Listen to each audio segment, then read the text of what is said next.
All right. Welcome, everyone. This is our first podcast. Buddy and Pat, we're at Station 81. We're going to start a new platform here, right, buddy? This is what we're doing, we're not right? at Station 81 right now. Well, not right now. We're actually in Arizona right now for Wayne Chapman's son's funeral.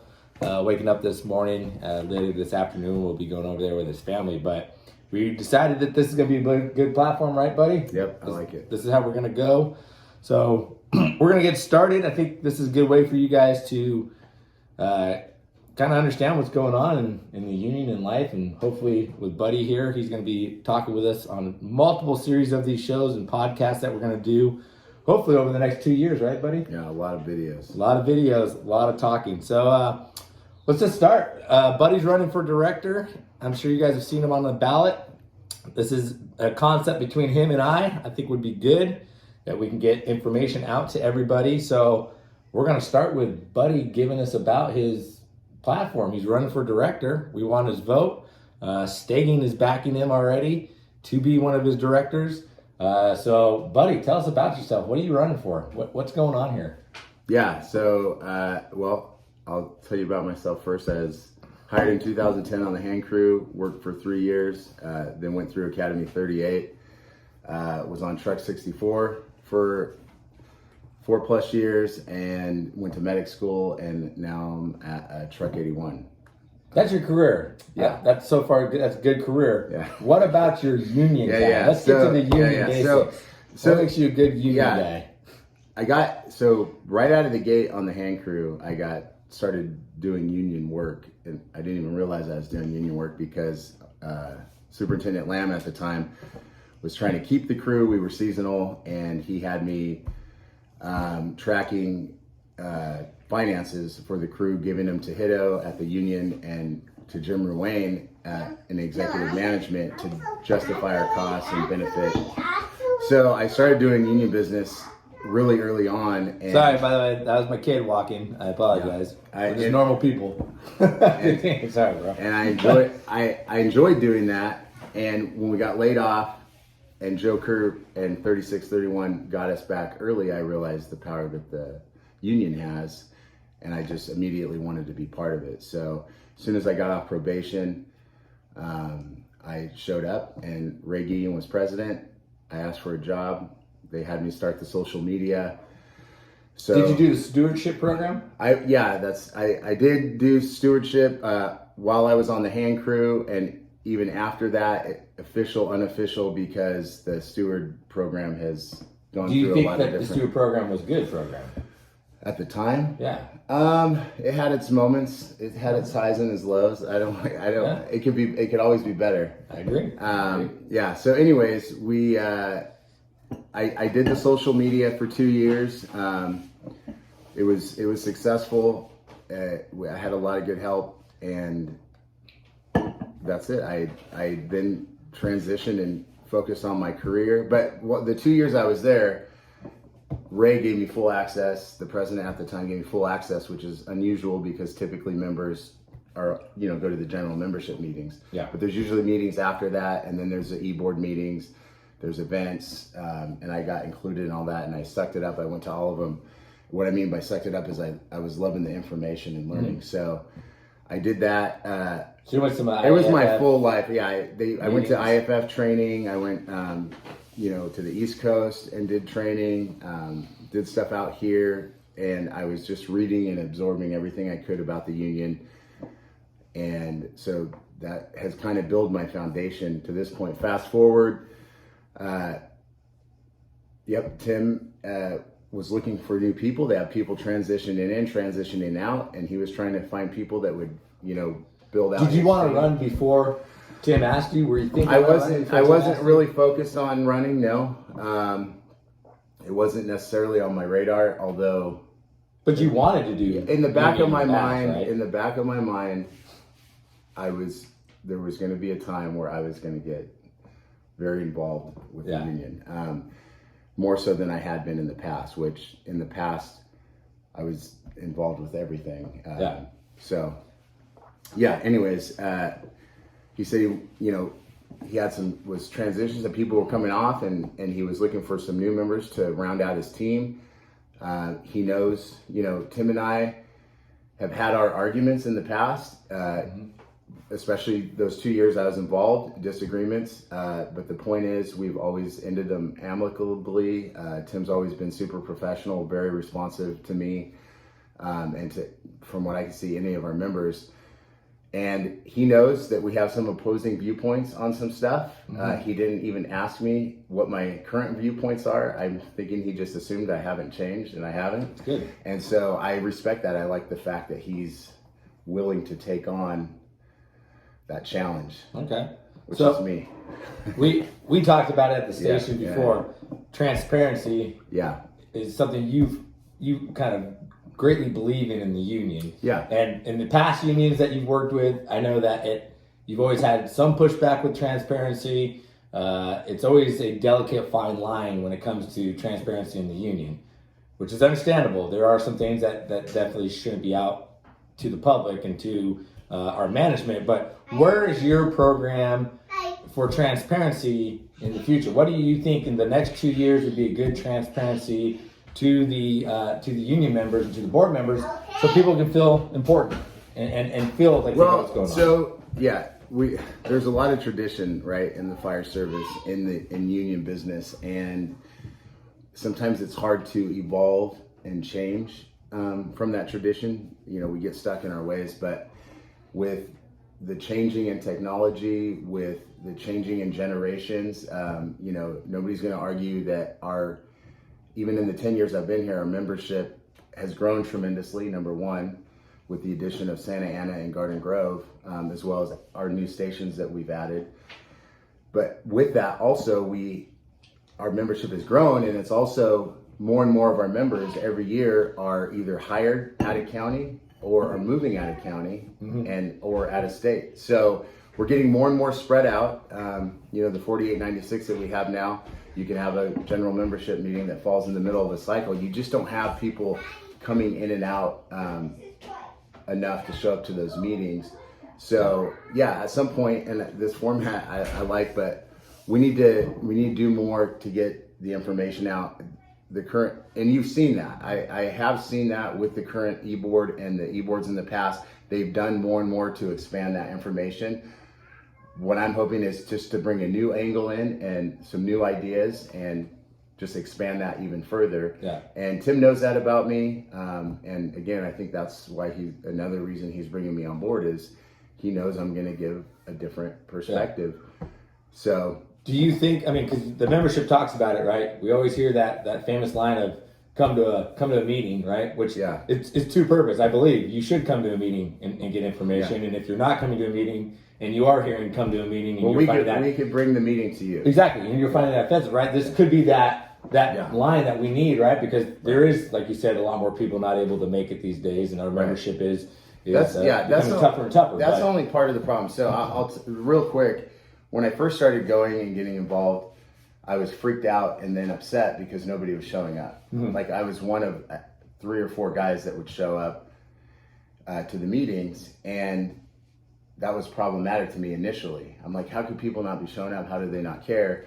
And then I matured a little bit and realized, well, there's a lot more going on, and it's not as easy to get here as you'd like to think. So that's where I transitioned to thinking we need to meet the people where they are. But the other thing is, like, my big overarching thing with this is, in 10 years, in my opinion, our membership and our department has become more fractured, let's say.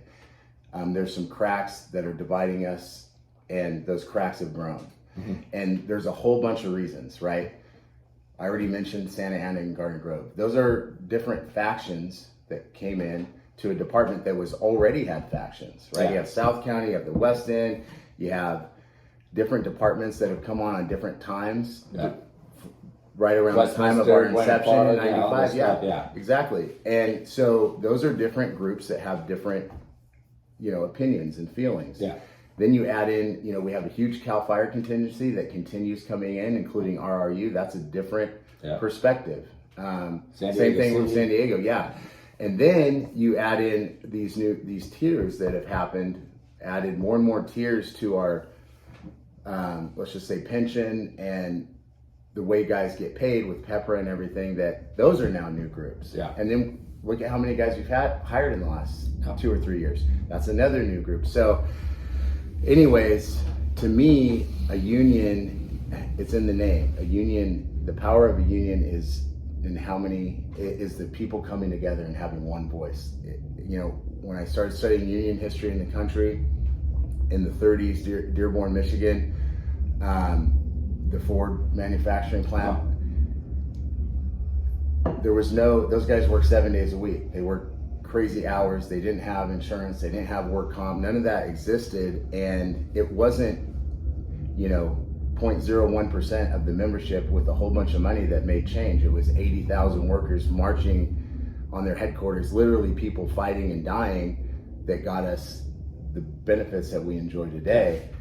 And we have to continue fighting for that. But the point is, it's the people coming together. So to me, in my mind, before we worry about contract negotiations and we worry about anything else, I at least want to mend and try to unify even more so our membership, so that we can have one voice collectively. Not that we don't disagree and make changes and make each other better, but we have to come. And by the way, it's no secret to our chief officers and executive management that a broken or fractured or a union that has dissension is one that they don't worry about at all. Oh yeah, easy. It's easier for me.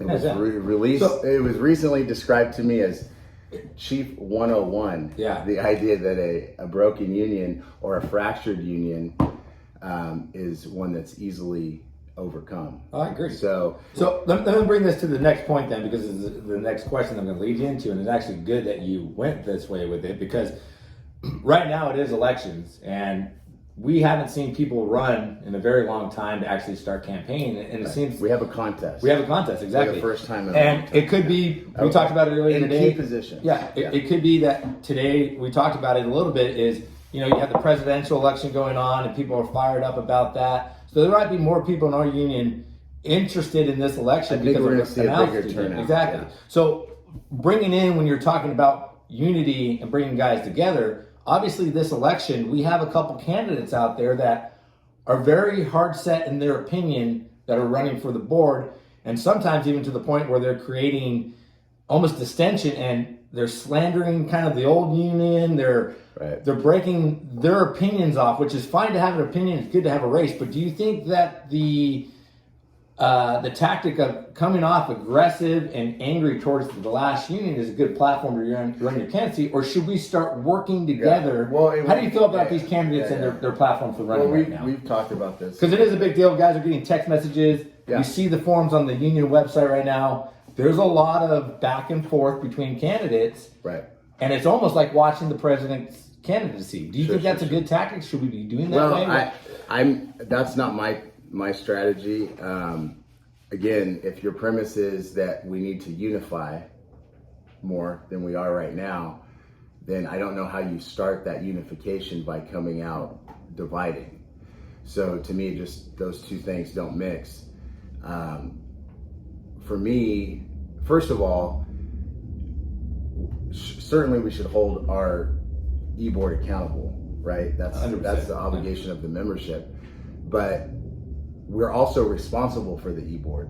Yeah. Their existence and who's on that e-board is the membership's, if you don't like it, let's say fault. But it's the membership's responsibility. And whether it's by virtue of the fact that we voted them in, or that nobody in the membership wanted to stand up and run for a position, so that it was opposed, so that it was voted and the person was voted in, or they won by acclamation, regardless, it's on us. Yeah.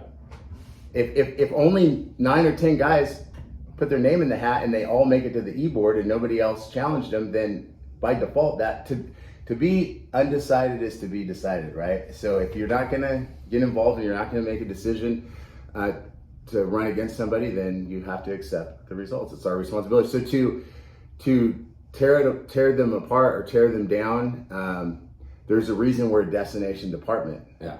There's a reason we're one of the highest paid departments, period. Yeah. there's a reason we have the benefits and the pension plan that we have. It's because since the inception of 3631, the local has pushed and prodded and worked hard to build that collectively. Yes. Not even still today, this current e-board passing state legislation, championing state legislation that's going to be key to the longevity of our department is huge. Like, you can't take that away. That's all. But that's not just their victory, it's our victory. Yes. Because again, we're responsible for who's up there. So yeah, I don't see, which we'll talk about obviously in later episodes. We're going to dive into. I don't see a benefit in coming out, definitely not personally attacking anybody, but also not attack. There's really no point to attack. If you are good for the board, then that should be your platform, running on your abilities. Yeah. Not on somebody else's weaknesses, alleged disabilities or weaknesses. I agree with that. All right, I think that's a good start. I mean, hopefully you guys like this platform. I think this is going to be something that we do a lot more in the future. We're going to invite guests to come talk with us when it comes to whatever issues that we're going to be dealing with over the next 2 years. Hopefully with Buddy in on one of these director spots, it's a good way for you guys to get that inside knowledge, get to the basis of it. Yeah. Hope you guys like this podcast. Vote for Buddy. Obviously, he's going for director. Yeah, look, guys, there's a lot of good people running. Most of us know most of them. You can't, you got to really set your personal bias and feelings aside, emotions, let's say.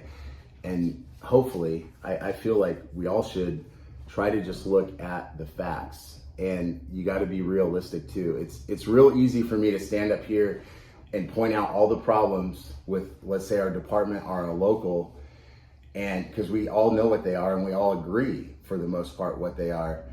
But to point out problems and say you're gonna, change it, but not say how you're gonna change it specifically in detail, then to me it doesn't mean anything. And it also shows you don't really know how it works. So we have a ton of good guys that are on there. There's a couple guys I don't know that well, but I think if you guys did a little bit of research and put your emotions aside and what you think's going on and learned about what's really going on,